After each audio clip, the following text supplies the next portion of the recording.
Okay, we're on. Good afternoon. I am so excited. I am so excited for us to have this wonderful time together to talk about an interesting, prolific Bible story. You know, I've said it time and time again, and our illustrious Pastor John Jackson has said it time and time again. No need to watch General Hospital as the world turns and All My Children, because the Bible is full of very interesting soap opera stories. No need even to watch reality television, because you have a bunch of reality and dramatic stories played out from in the Christian text of Genesis all the way through to Revelation. And so a particular story that we're going to look at is an interesting story in honor of October being Domestic Violence Awareness Month. For all those who don't know, October is Domestic Violence Awareness Month. And what this means is there are some wonderful resources that we are going to highlight.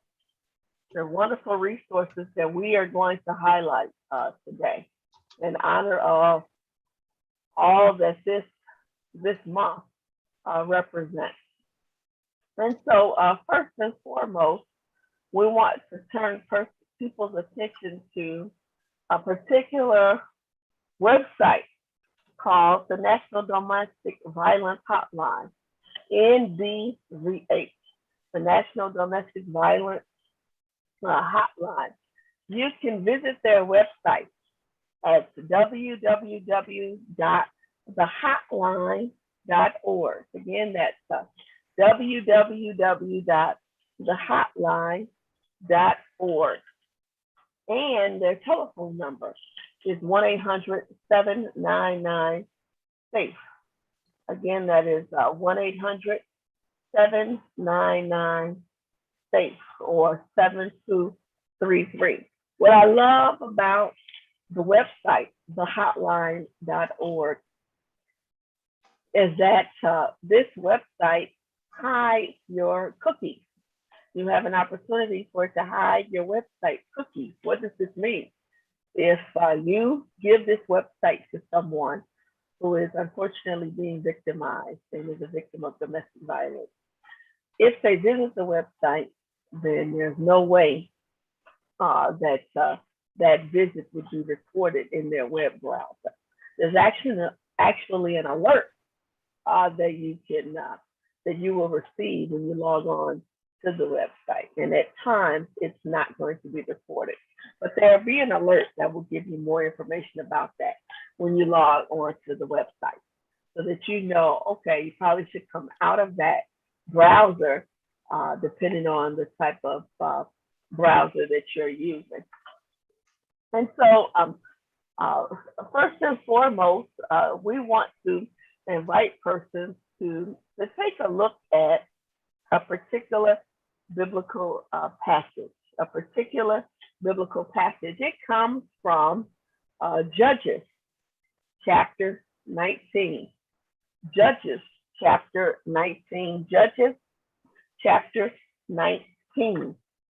You can see a rendition of this scripture on your screen. I'm going to highlight just a few of these verses that you see on your screen from Judges 19, verses 22 to 30. But we're going to highlight the entire passage, if you will, during our time together. And so your homework assignment will be to read the whole chapter in its entirety. It actually is 30 verses altogether. Judges chapter 19, from verse 1 to 30.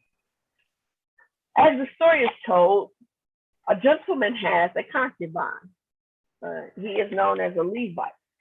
And he has a concubine who's been raped and abused all night by a mob of men. And finally, she goes to the home of where her master has been staying, and she falls down outside of the door. And when her master opens the door, he tells her to get up, and she doesn't move. And then he puts her on his donkey, and he sets out for home. And when he reaches home, he takes a knife and he cuts her into several pieces. Our text says he will cut her into 12 parts. And he will take each one of these parts and send these parts out to the 12 tribes of Israel. Remember, at the time, there are 12 tribes of Israel that exist. And he will send each of her body parts to one of the tribes. So let's for a moment talk about this text. I invite you, if you don't have pen and paper, to quickly grab pen and paper as we talk about Judges 19.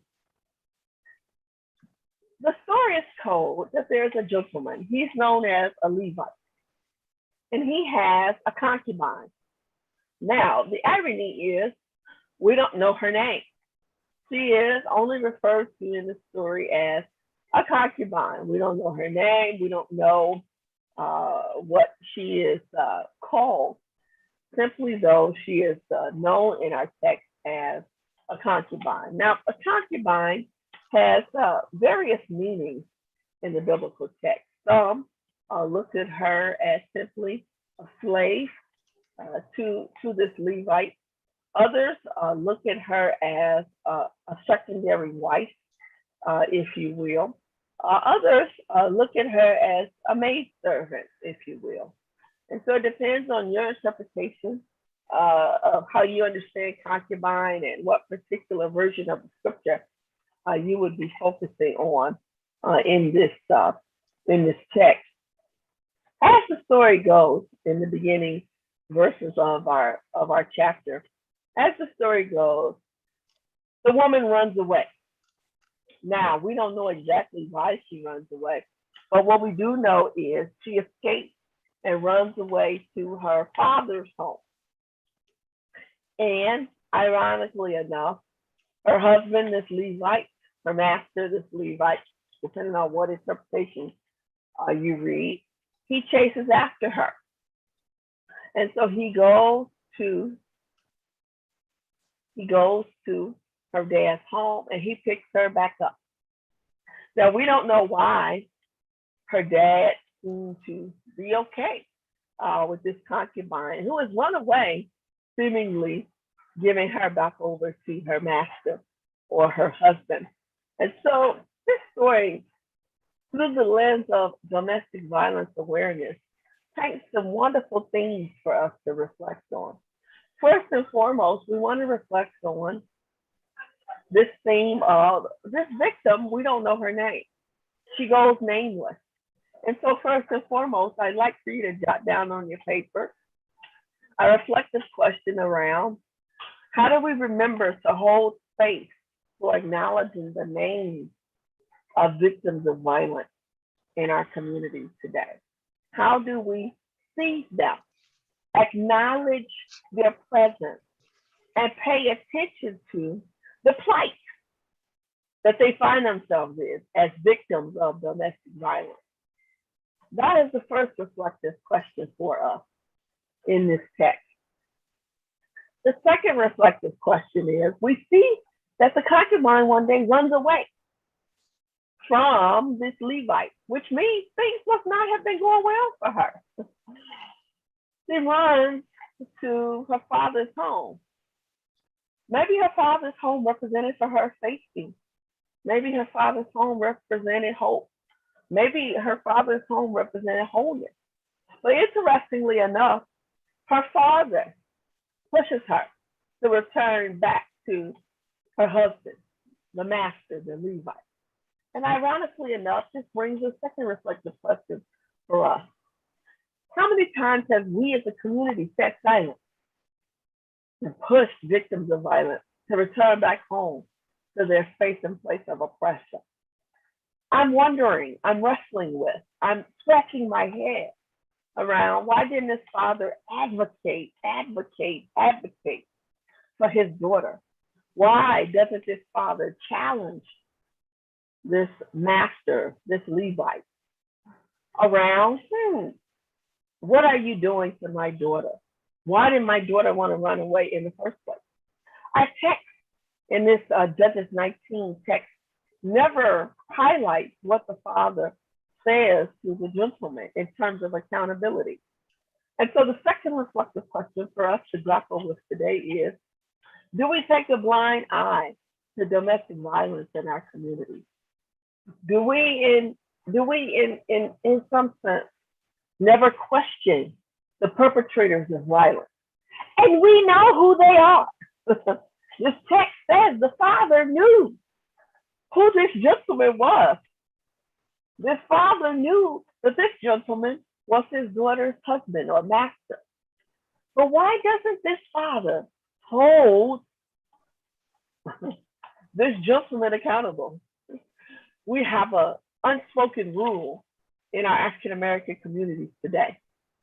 Don't ask, don't tell, don't snitch, loose lips, sink ships. We can run the gamut of all of the phrases, catchphrases in our community for why we don't tell on the perpetrator. We have a keep silent mantra in our community. And so in some sense, this father lives that out. He keeps silent. He doesn't hold this husband, this concubine, to a sense of accountability. And so we must begin to ask ourselves in our community today, what can we do to call out all of the perpetrators of domestic violence in our communities today? How do we hold perpetrators of violence accountable, especially when we know them? And how do we ensure safety for victims of violence and don't push them to return back home to a space and place of oppression and violence? I'll pause there for a second to see if our pastor wanted to jump in with anything or keep going.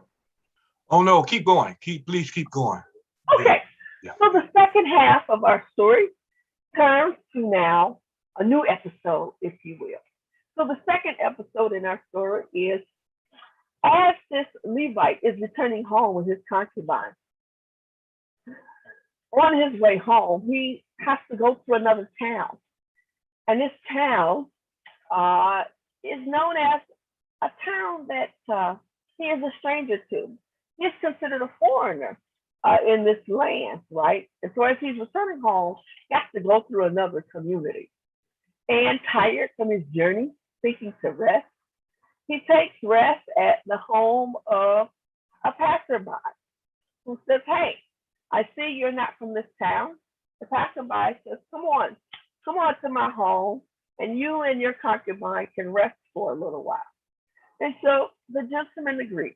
The gentleman says, this Levite says, okay, I'll go to your home and I'll rest. It is believed that nighttime was slowly approaching, and the gentleman didn't want to be traveling in this foreign land at night. And so he takes refuge in a guest home. Now, while he and his concubine are there resting, all of a sudden, the text says, an angry mob approaches the gentleman's home, knowing that there is a guest there at the home. And this angry mob starts to, with all passion and vigor, knock on the gentleman's door and says, hey, who is this guest you have in your home? And interestingly enough, the owner of the home opens his door, lets the mob come in, and the mob looks at the gentleman and says, give us this guest. Turn this male guest over to us so that we can have our way with him. As it is thought to be believed, this angry mob of gentlemen want to sexually rape this gentleman. And instead, the owner of the house says to the angry mob, don't take him. Don't bother him. He has a concubine. The story even says that the gentleman is known to or thought of to have other female family members in his home, like his daughter. And this guest even offers his daughter to this angry mob. He offers his daughter. He also offers the gentleman's concubine. And he says, take them instead. Do with them whatever you want to do with them. And this brings a third question for reflection for us today during our time together. The third question for us to reflect on is genderism, gender oppression. How is it possible the owner of the house refuses and says in some sense, don't bother the male guest, but take my daughter, or take the concubine of the male guest instead?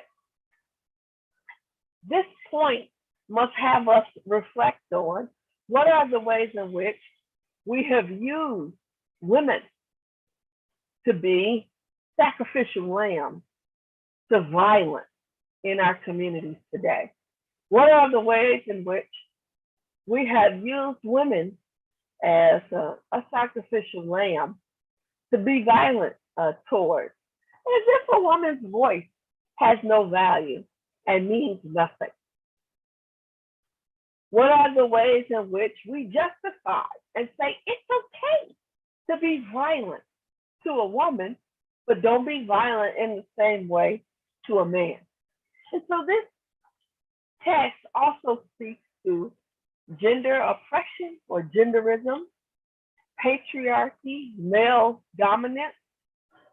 It also speaks to sexism and the ways in which it's okay in our tradition, in our culture, to be violent more so to women rather than to males.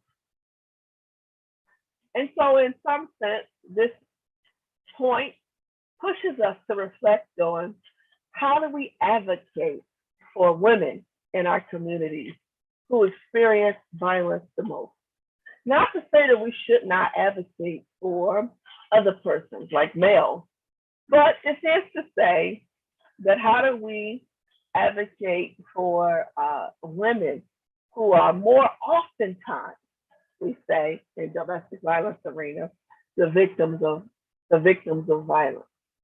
Let me pause for a second and connect some dots. Did you know statistics are at the highest rate for kidnappings of Black women and Black girls?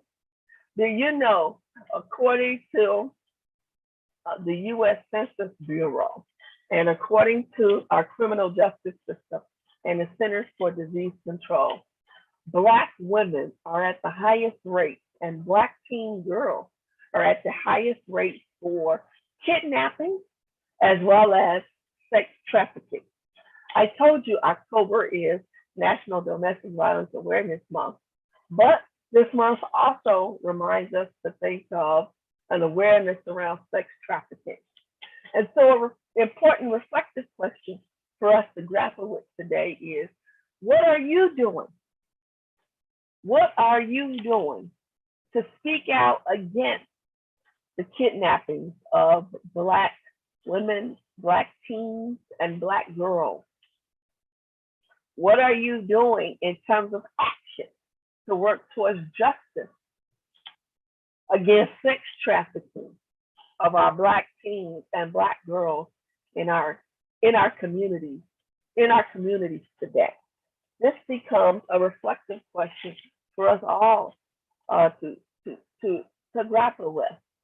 I am reminded of how there was so much in the last 3 weeks, media attention around a European young lady who disappeared. There's so much media attention and attention given to her on the internet. However, we have missing Black girls that are not receiving the same media attention.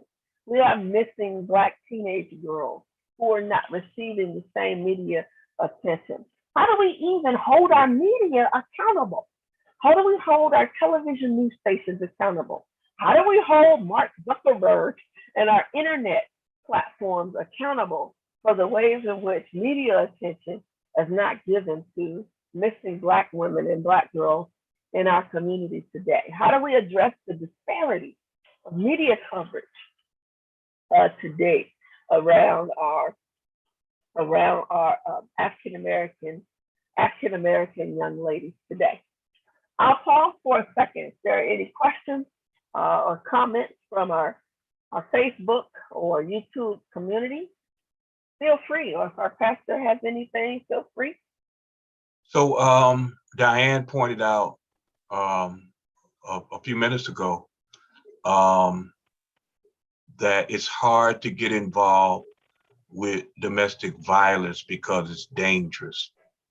And I just a note on that. She is right.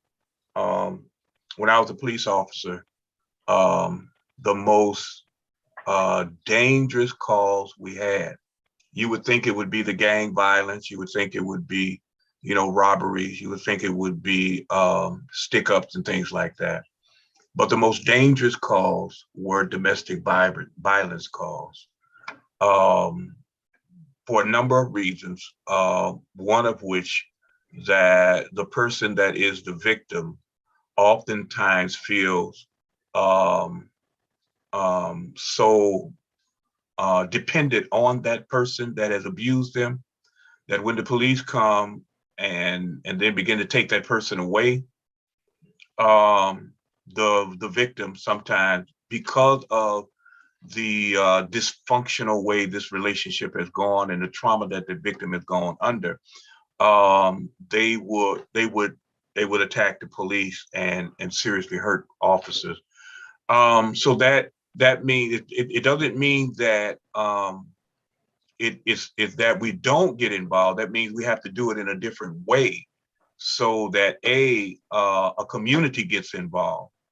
In our African culture, there's this thing called shaming, where the whole community would let the person know you're out of order with the community. So we need that's one way of addressing it, and then there are other ways we can look at. It doesn't mean to not do anything. It means that we have to look at things a little differently, and that's why some of the ways to get involved that you have put up with the domestic violence website hotline and all of that helps people that are victims become empowered to know that they're not by themselves, and that should they have to leave, should they leave, that they're not going to be on the street and all those things. You take those fears away. The other thing Diane says is some men see this as a discipline, not abuse, for keeping their women under control. And she says control is the key word. And so I'm gonna pass that back to you, Dr. Buhuro, because I think that control thing is important, what she mentioned. Yes, certainly. Yes. It is very important. It is very important to highlight. A little later on, I'm going to place on our screen what we call the power and control wheel. The power and control wheel, so that you can see that on our screen. But thank you very, very much for highlighting that. I'm going to invite us to hold on, because near the end of our time together, definitely near the end of our time together, I'm going to invite us to practice some particular strategies, if you will, for how to speak out against spaces and places of violence, and what exactly we can do. I'm going to share my screen in light of what you've offered, Diane, which is so important. I'm going to share my screen.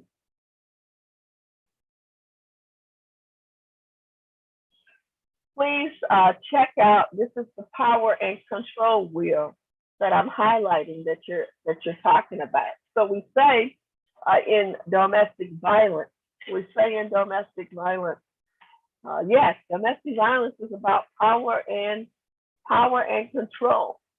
And you see there are various ways in which this power and control is highlighted. There are very, very interesting ways in which this power and control is highlighted. And these are the behaviors. These are the behaviors. And so I want you, if you want this image, all you have to do is go to Google and type in the power and control wheel. The power and control wheel. And so you can see that these are the various ways in which perpetrators of violence highlight or instill power and control over victims of violence. I want to also share what we tend to say are statistics. Statistics for violence. Statistics for violence. And those statistics are featured on the hotline. Again, the hotline.org. That is the National Domestic Violence Hotline.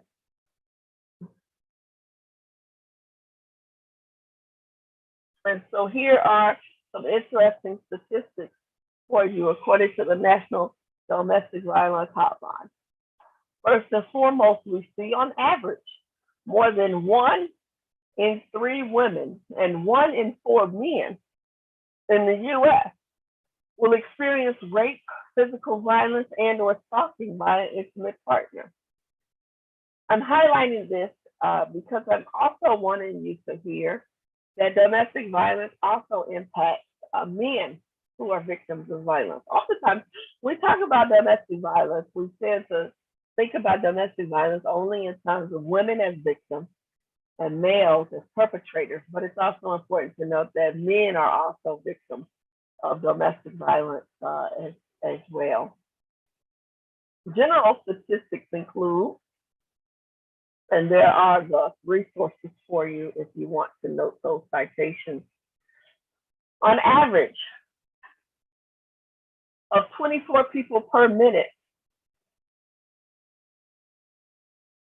on average of 24 people per minute are victims of rape, physical violence, or stalking by an intimate partner in the United States.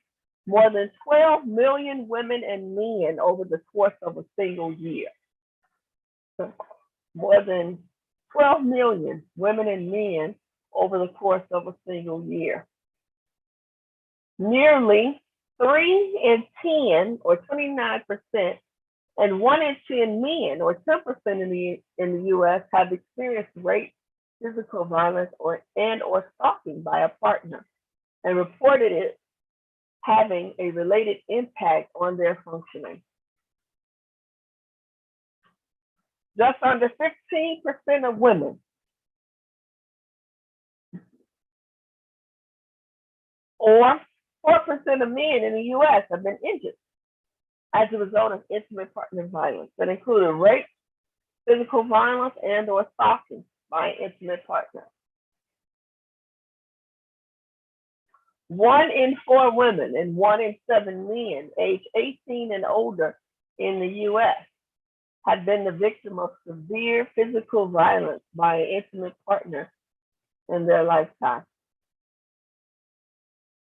Intimate partner violence alone affects more than 12 million people every year. Over 1 in 3 women and 1 in 4 men in the U.S. have experienced rape, physical violence and or stalking by an intimate partner in their lifetime. Almost half of all women and men in the U.S. have experienced psychological aggression by an intimate partner in their lifetime. Women age 18 to 24 and 25 to 34 generally experience the highest rates of intimate partner violence. From 1984 to 2010, approximately 4 in 5 victims of intimate partner violence were female. Most female victims of intimate partner violence were previously victimized by the same offender at rates of 77% for women ages 18 to 24, 76% for ages 25 to 34, and 81% for ages 35 to 49. Now, there are other statistics, and for these statistics, I'm going to invite you to go to the hotline, and you can find the hotline.org, and you can find more types of statistics related to sexual violence. You can also find statistics on stalking, and you can also find statistics on how domestic violence impacts children. Oftentimes when we talk about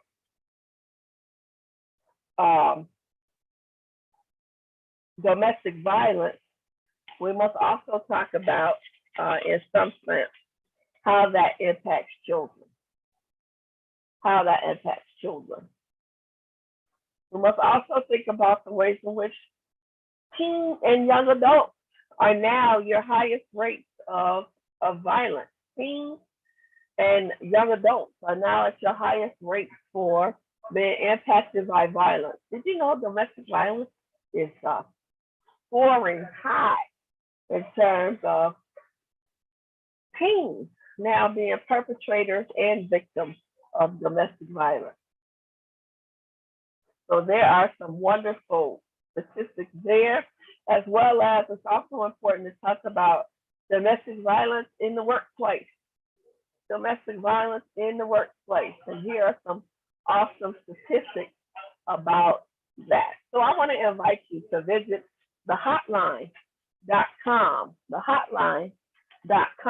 for more information about these statistics. Now, going back to what our beloved friend Diane highlighted, she asked the question, what can we do? And there's a few strategies now that I want to highlight about what we can do. According to the Centers for Disease Control, these are particular strategies we can highlight. One, the Centers for Disease Control says we should teach safe and healthy relationship skills. We should teach safe and healthy relationship skills, meaning we must focus on social emotional learning programs for our young people. And we must focus on healthy relationship programs for couples. We must also be able and willing to engage influential adults and peers. So we must look at how do we see and approach men and boys as allies in prevention? How do we also help bystanders or witnesses become empowered to act? And how do we support family-based programs? Another strategy is to disrupt the developmental pathways towards partner violence. Disrupt the developmental pathways towards partner violence. This is done through early childhood home visitations and preschool enrichment with family and engagement, parenting skills and family relationship programs, and treatment for at-risk children, youth, and families. How can we also create protective environments where we improve school climate and safety, improve organizational policies and workplace climate, modify the physical and social environments of our neighborhood. And then how can we strengthen economic support for our families? Strengthen household financial security. Strengthen work family support. And last but not least, according to the Centers for Disease Control, how can we support survivors to increase safety and lessen harm by providing victim-centered services, housing programs, first responder and civil legal protection? How can we also support patient-centered approaches, treatment and support for survivors of intimate partner violence?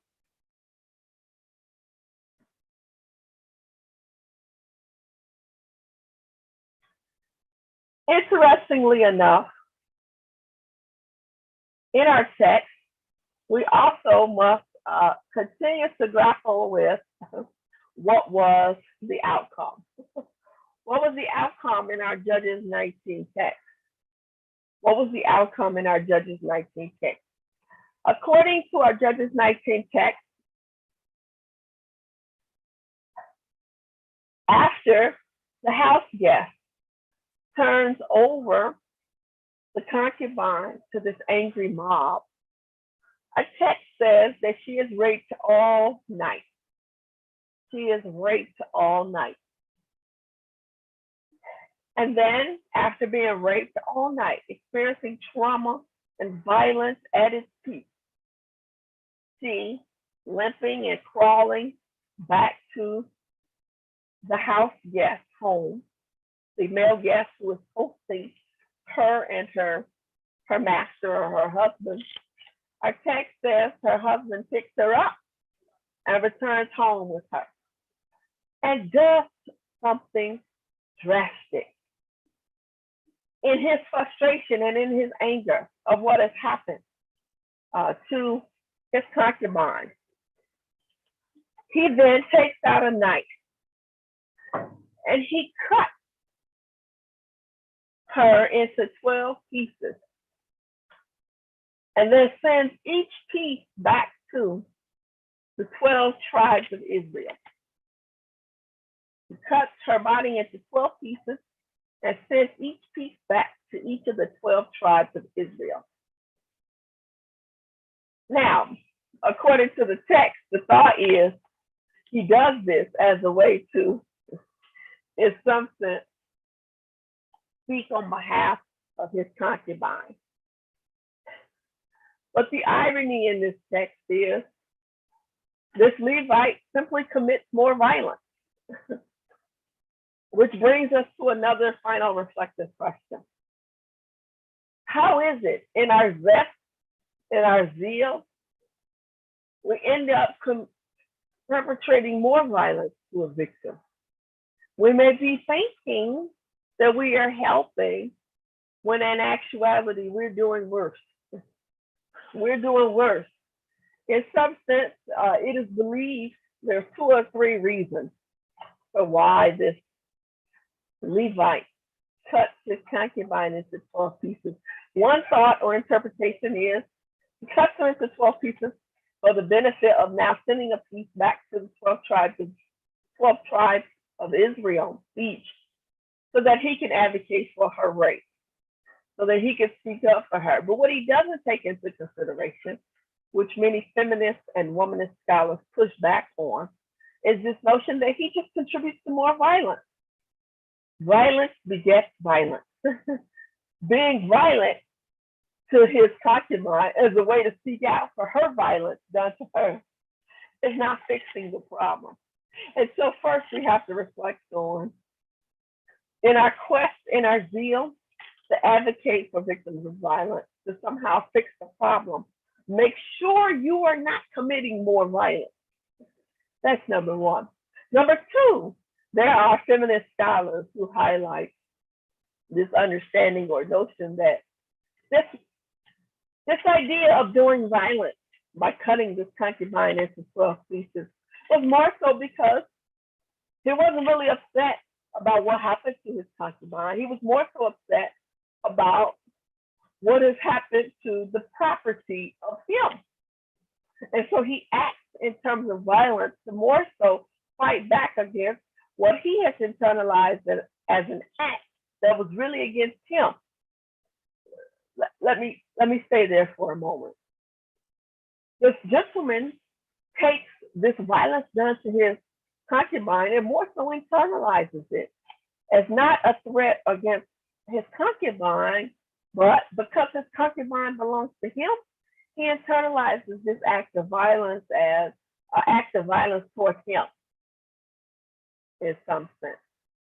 And so what are the ways in which we need to challenge ourselves to make sure, searching ourselves, doing self-reflection, that we're not acting out in violence, using others as a pawn because we feel threatened. In some sense, this Levite feels threatened, and so he uses his concubine as a pawn. And how do we make sure that while we're trying to make sure others don't hurt us, we don't hurt other people as pawns in our response back to those persons? Did you get it? I hope that wasn't confusing. Last but not least, in some sense,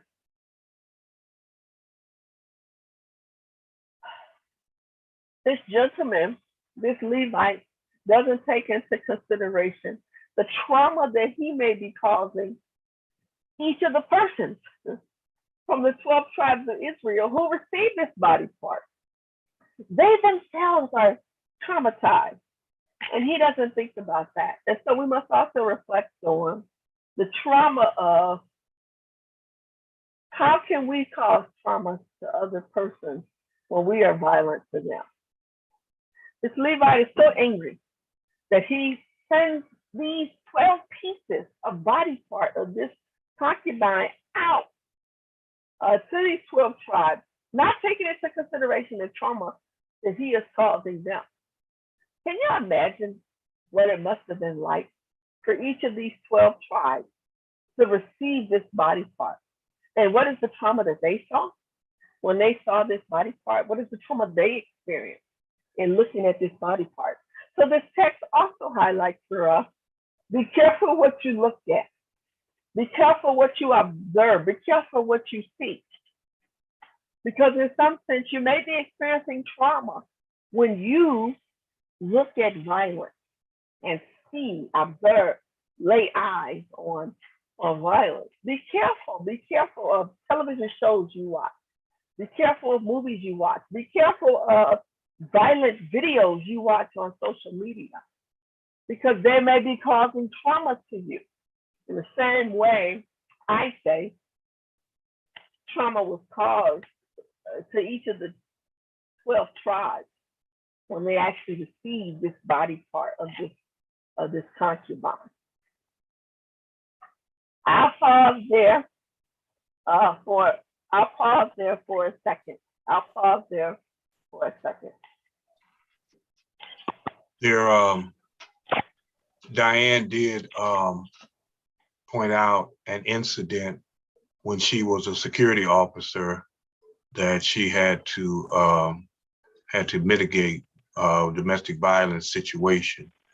But also, your point, is just so, it is so prolific in that in chapter 20, in addition to what you said, the man was actually manipulated the tribes to go to war. They ended up going to war against the Benjamites and some others that he blamed for his woman, this concubine. So you get all these people going to war, hacking people up and murdering them because he sent these pieces to the pieces of her body to traumatize them and create a situation of fear. And so when as you're pointing that out, it is profound in that it shows how the nation that we live in is a violent nation. And in those steps in ameliorating and mitigating, these things, it it we are expected to create communities that are countercultural, communities of people that look at violence as not the answer, because the nation we live in, as you talked about, the movies and things like that, we're constantly inundated with images of violence to resolve frustrations and issues, and to make people think the way you want them to think and things like that. And that has an effect on us. And so out of that intimate partner violence, you hurt the person closest to you. And so that means the person in our society that appears to be the weakest, or the most vulnerable, they end up being the ones that are violently abused in so many different ways, from sex trafficking to anger, the recipients of anger, to you name it, because that's the way this nation operates. The nation operates that you can solve your problems by going to war, or by violently making somebody bow to your will and things like that. And so, unfortunately, in households, behind those doors, horrible things have happened because people don't know how to handle that. And then the final thing is that you alluded to what has happened in the news in the past week about a certain person who was convicted. And the other part to this, there were so many enablers that are culpable also. That we get in such a, because we live in a celebrity culture. This is one of the things that bothers me. This is me. This is John Jackson. That will make a person the scapegoat. So we'll say Trump got to go. Okay, he got to go. That doesn't mean that the ideology that he represented went anywhere. And so it's not enough to say he's got to go. It's not enough to have this person face, the results of him patrolling schoolyards. My oldest son pointed out this dude was patrolling schoolyards when he was in high school. You talking about 96, 95, 94, 93, and even before that. And we talk about Morgan Park High School. And so this dude had a reputation, and people knew that. And so there were enablers. They were enablers all around. Even unfortunately, some of these girls, their parents were enablers in some cases. So, we have to create a community that that values everybody, and that recognizes that violence and abuse is not the way to address issues. Diane says, and let's not forget one more thing. There are men out here too that are brutally abused by their women. I've seen it up close, and it was ugly. Yeah, and as a cop, I saw it. I saw it too.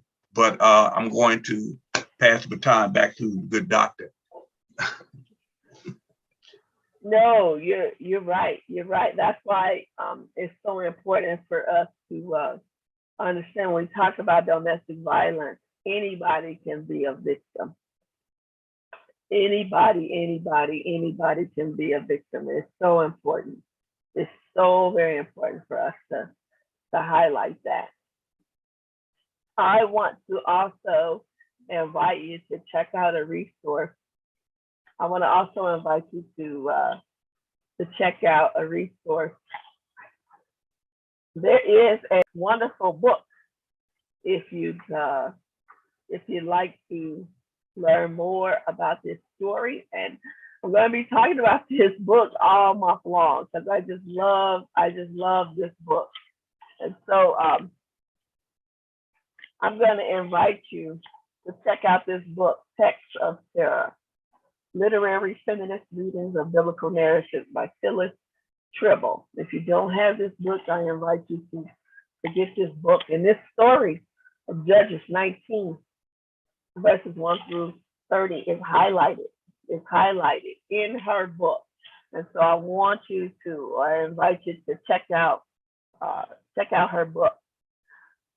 I want you to also check out, there's a wonderful resource entitled the Faith Trust Institute, thefaithtrustinstitute.org. Literally, this website, faithtrustinstitute.org, www.faithtrustinstitute.org. And I'll get into these more next week. But they have wonderful resources, Diane, for you to look at around what individuals can do to respond to sexual and domestic violence. It's at the faithtrustinstitute.org. I'm going to hold off from talking about these today, and we'll talk about these on next Tuesday.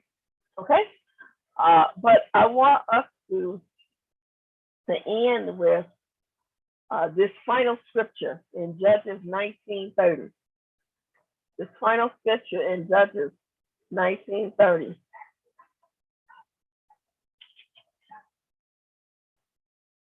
After these gentlemen received the particular body part from this Levite, after each person in the 12 tribes of Israel received this body part, they converse, they gather together, and they talk about this nasty, grueling, gruesome act. And a final statement that the gentleman put in his letter, a final statement that this Levite put in his letter to them. And the narrator of our story highlights this final statement in the final verse of this chapter. This statement is, such a thing has never happened or been seen from the day that the people of Israel came up out of the land of Egypt unto this day.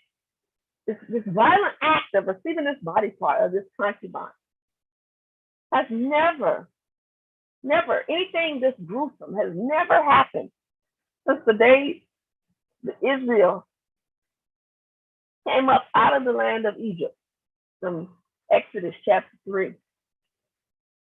And so the final words of the narrator, the final words of the Levite who is talking to these gentlemen after mailing them the body part of the concubine, the final words of the gentlemen who are gathered together from the 12 tribes of Israel is, consider it, take counsel, and speak.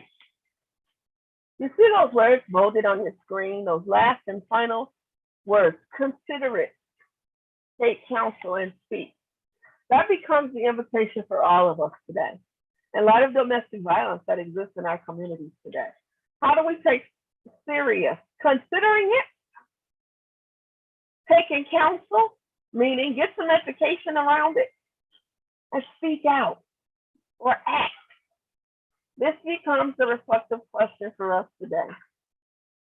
How do you consider, make aware, become known about domestic violence in our community? How do you take counsel, educate yourself, organize around this issue?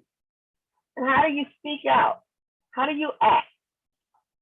How do you provide healing, hope, and wholeness for victims of violence? This becomes the overarching theme that we must pay attention to in light of domestic violence that exists today.